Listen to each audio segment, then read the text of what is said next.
The 17th Street of Central Plaza was engulfed in flames. Arriving late to the horrific scene, Ray could only see the bodies of Neil's men scattered across the area. However, Neil's own body was nowhere to be found, suggesting he was still alive. A deep rumbling suddenly broke the eerie silence, snapping Ray's attention toward its source.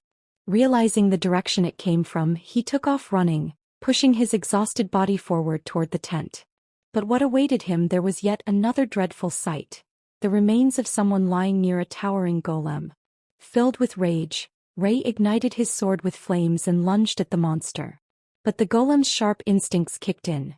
It spun around with incredible speed and delivered a devastating punch straight to Ray's stomach, sending him flying. The impact felt like a full-force swing from a heavyweight fighter. Ray crashed into a nearby wall, his body racked with pain. Despite being on the brink of defeat, he refused to give up. His mind clung to one desperate hope: to protect those he loved. Just then, a voice echoed in his mind, and he was flooded with memories of the children who had always welcomed him back with smiles. For a fleeting moment, those memories gave him strength, until they twisted into a nightmare. One by one, their faces flashed before him. Lorraine, Leah, Pardon, Miles, Josephine, Pip. All of them, gone. Ray reached out as if he could pull them back, his heart refusing to accept reality. But the truth was undeniable. The children had been brutally unalived. And the one responsible was standing right in front of him, preparing to unleash another devastating attack. Everything, the street massacre, Neil's fallen men, the sea of destruction, had been caused by this monster. And Ray swore he would make it pay. Summoning every ounce of strength left in his battered body, he tried to stand. But his limbs wouldn't obey. His vision blurred. Until, out of nowhere, a car came hurtling through the air, slamming into the golem and knocking it back. The car's door swung open and Niels stepped out. Ray, barely conscious, was stunned. Niels had arrived just in time. Though injured, the boy hadn't suffered any life-threatening wounds. But the weight of what had happened crushed his spirit. His voice trembled as he tried to tell Niels about the children. Niels' eyes widened in horror as he took in the scene. Realizing he had arrived too late, he turned to Ray and apologized. But Ray refused to let him take the blame. Understanding the grief weighing on the boy, Niels pulled him into an embrace, offering what little comfort he could. But as they processed the tragedy, an unseen threat loomed. Before Niels could discuss his next move, a blinding beam of energy tore through his chest. Ray's eyes widened in pure shock. The golem stood in the distance, its attack completed. Niels staggered, blood dripping from the fresh wound, yet somehow he still smiled. Then he collapsed into Ray's arms. Ray's mind spiraled. He barely processed what had just happened. His heart pounded, a flood of memories of Niels rushing in. Their training, their conversations, the bond they had shared. The boy's despair turned into something else. A slow-burning rage began to ignite inside him. The golem prepared to finish him off. But this time, Ray wasn't the one running. This time he was ready to fight. Black rain poured. There was loss, defeat, and guilt. But more than anything, what Ray wanted the most was to escape from this horrifying nightmare and wake up to correct everything. But this was just the reality, he could do nothing about it. The golem pointed its hand toward him, aiming to finish the boy. Ray in response did the same, his powers charging in a bright red. Both of them prepared their final attack and at last released their beams. The destructive blasts collided, but there was one thing different about Ray: he was not a machine. He had reasons and emotions to fight for. That's why his attack overwhelmed the golem. A fiery storm of hellfire erupted and engulfed the creature, reducing it to nothing but rubble. By the time his attack ended, molten remains were carved into the earth's flesh. Next, Ray hurried to Niles, desperate to wake him up. He didn't want him to die no matter what happened. Interestingly, Niles was still breathing in his final moments. He was in extreme agony and had never thought he'd get a peaceful death. But the last thing he expected was to meet his end today of all days. Reflecting on his life, he realized he had no real regrets. He calmly accepted that he had accomplished a lot from where he started, but he had made the mistake of struggling much later in life than he should have. This filled him with guilt. Niles had been just around Ray's age when it all began. Ray wanted to leave and find medicine from the car, but he was stopped by the older man. Niles wanted him to do one thing: leave this wretched place. He wished for Ray to live a better life elsewhere. They had always shared a close connection as if they were brothers, but now Niles only wanted the best for Ray, to reach the top instead of staying at the bottom. Saying those words, the last bit of life extinguished from Niles's body as his hand slipped away from Ray's palm. Now he was no more. Ray only had moments to accept what had just taken place before he was filled with fury and despair, roaring into the rain, the first true emotions he had ever felt. After that he sat near the wreckage and didn't move for a while. He was still in pain and shock, unable to describe what had happened as anything but a dream. Just recalling the horrific massacre of yesterday, the people he lost, his emotions spiraled like crazy. But something was different. Ray cast a small flame in his palm, realizing that his emotions directly influenced the strength of his fire spells. However, overdoing it could extinguish his flames entirely as it did just now. Ray realized that he couldn't wait any longer and decided to move. The deceased bodies of his loved ones had all been cared for. His next mission was to exact revenge, no longer caring about the moral consequences of his actions. Back at 17th Street, the pile of bodies was being collected. Everyone now knew that Hector had won by a long shot, and things would only get more difficult from here. The scumbags mocked Niles for not accepting their offer. Ray was already there, having located his targets, a knife in his hand. Suddenly someone grabbed him from behind. Instinctively he swiped at the man's throat with a single slash. But the cut wasn't deep enough to unalive him, and the man tried his best to reason with Ray. Ray didn't care who he was fighting. His only goal was to annihilate the entirety of Hector's group. He slashed relentlessly, sending shockwaves through his opponent's system. The man couldn't fathom how Ray had grown so much stronger in such a short time. If he didn't act properly, Ray would defeat him decisively and end his life. So he willingly allowed himself to get stabbed in the shoulder, a shock to Ray. But this was met with an equal trade-off. The man hammered Ray down with a powerful punch. He understood how foolish and reckless the boy was for risking his own life for revenge. That's why, at this moment, he gave Ray an offer. One that might just please him. Egghead reasoned that he shouldn't die like a dog in his pursuit of vengeance. The boy gets up and learns from the man that he's been closely observed for a while now. He wants the kid to hear him out this one time. Silent Humphrey, they call him Egghead because he's the most silent assassin out there. And now Humphrey is the one who's making the face of desperation, which is proof enough that he isn't going to deceive the boy.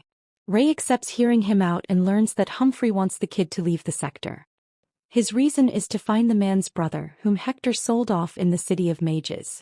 Hector mentioned that if Humphrey worked under him for a decade, he'd reveal the location of his brother. That's the sole reason he's been working for him, and right around this time he believes his brother should be around Ray's age. But it isn't clear to the boy why he should take on the request in the first place. Humphrey finally reveals Ray's secret. He understands that the kid knows how to use magic.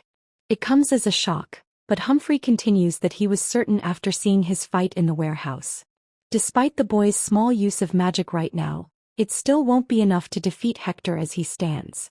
After all, Hector is always guarded by an extremely powerful mage, so the chances of unaliving him on a whim are next to nothing. The pitch-black mana emanating from that mage is fearful enough. Humphrey describes this image as a demon. On the off chance that someone from their side tries to betray them, that mage freezes them entirely.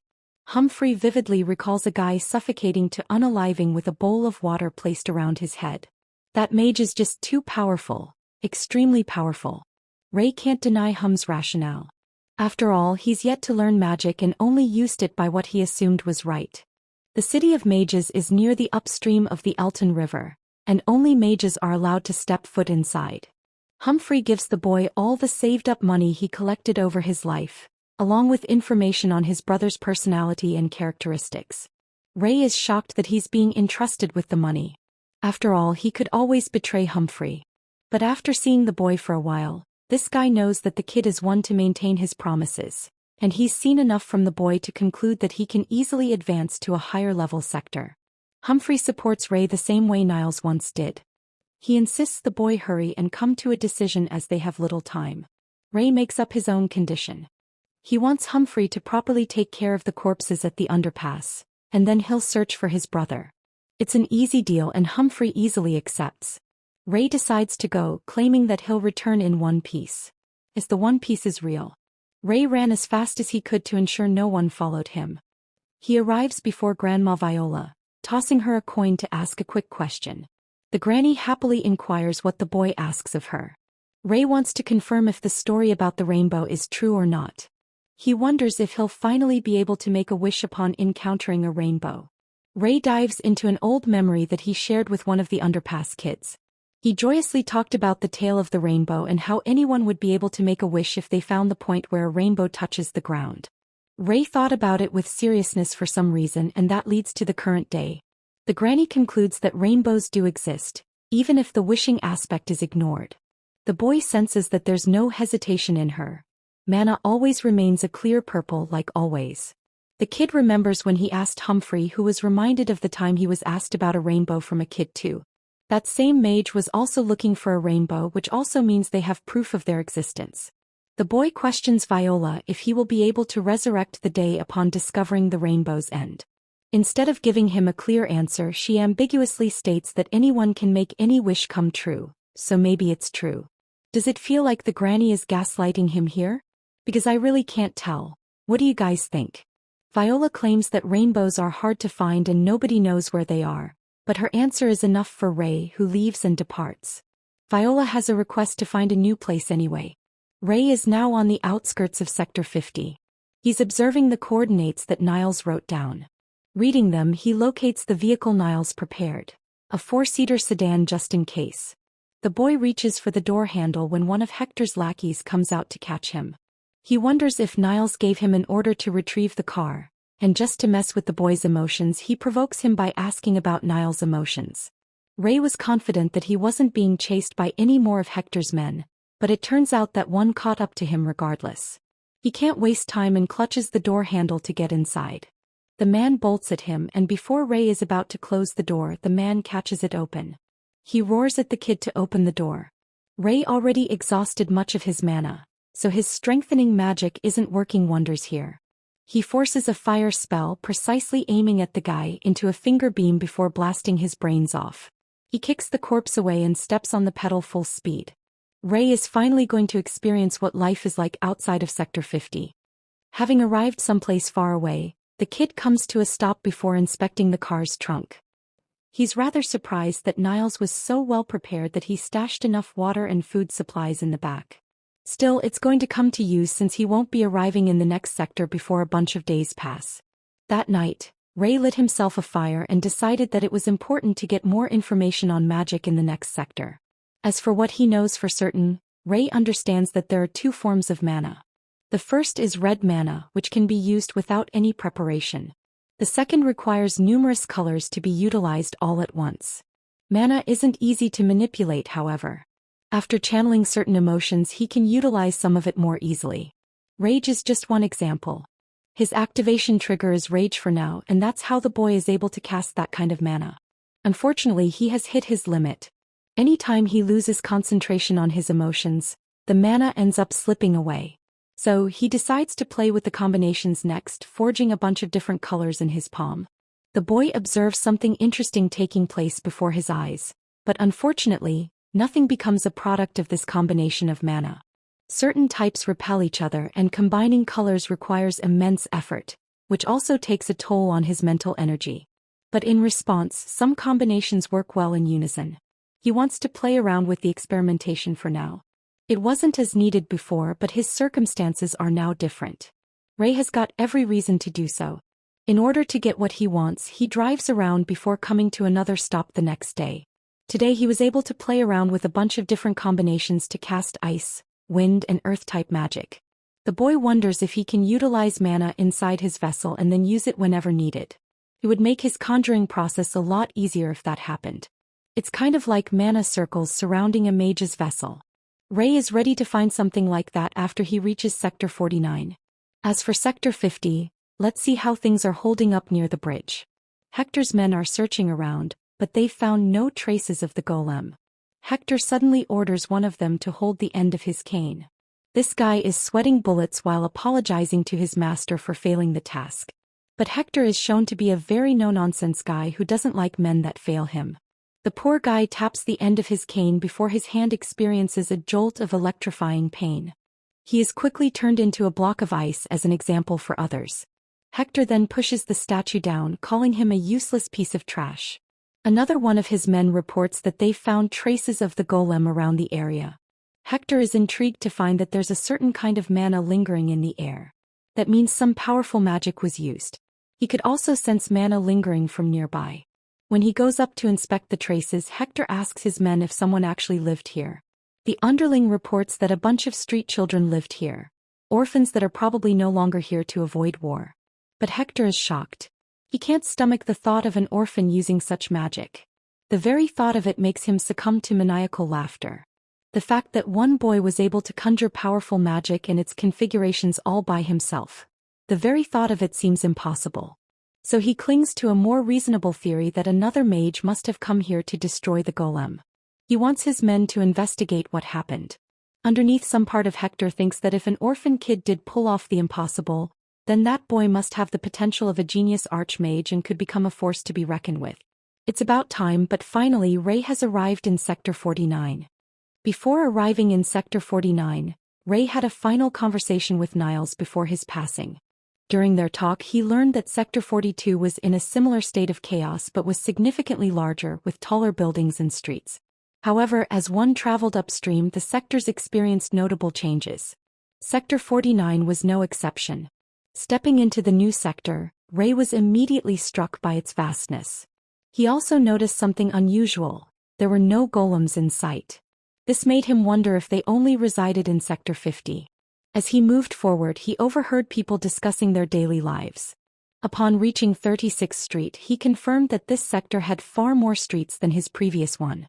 Determined to advance his knowledge of magic, Ray set his focus on learning more about the mage Hector and his vessel circles, key components in his quest for revenge. Additionally, he aimed to investigate the prismatic colors and the city of mages. But survival required resources, and while he had some money from Humphrey, it wouldn't last forever. As he walked, his attention was drawn to a bookstore, Veronica's bookstore. Though unfamiliar with the concept of a bookstore, its name intrigued him. His curiosity led him inside, where he encountered shelves filled with labeled squares, books. The sight was entirely new to him.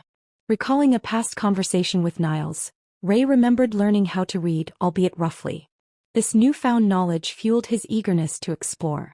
However, before he could get far, a sharp voice called out to him.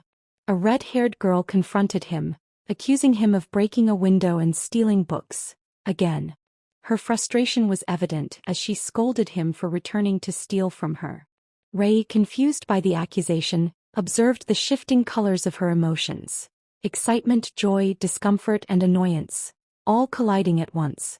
He found it baffling that someone could feel so much simultaneously. As she continued her tirade, he casually called her a weirdo, further aggravating her. Furious, she reminded him of her father's status. But Ray had no interest in dealing with a hot-headed stranger. Choosing to avoid unnecessary trouble, he left the store. Back on the streets, he quickly noticed a group of children eyeing him cautiously. It didn't take long for him to understand. He was an outsider and their wariness was justified. This reaction wasn't any different from what he had seen in Sector 50. Returning to his car, Ray took a moment to collect his thoughts. Despite exploring multiple streets, his search for anything related to magic had been fruitless. He resolved to expand his search the following day. Just as he settled in, he heard movement nearby. It was the same group of kids and they had come with one goal: to attack him. Ray was unfazed. From his car he sensed 4 of them approaching. Their plan was clear. They intended to knock him out silently, steal his car keys and take his food. However, before they could act, Ray shattered the car window and swiftly took down one of them. The sudden attack startled the rest. Wasting no time, Ray jumped out and targeted a boy in a blue hoodie, knocking him out with a single strike to the chest. Now 2 were down. The third kid, wielding a metal pipe, swung at Ray with full force, but he had underestimated his opponent. With little effort, Ray caught the pipe mid-swing and tossed it aside. The remaining boy, now visibly shaken, ordered Ray to stay back. But Ray, exuding an aura of dominance, instructed them to keep their mouths shut. Without hesitation, he delivered a relentless beating, leaving them in a pitiful state. Once finished, he stood over them with his arms crossed, his gaze cold and unwavering. How many streets do you control?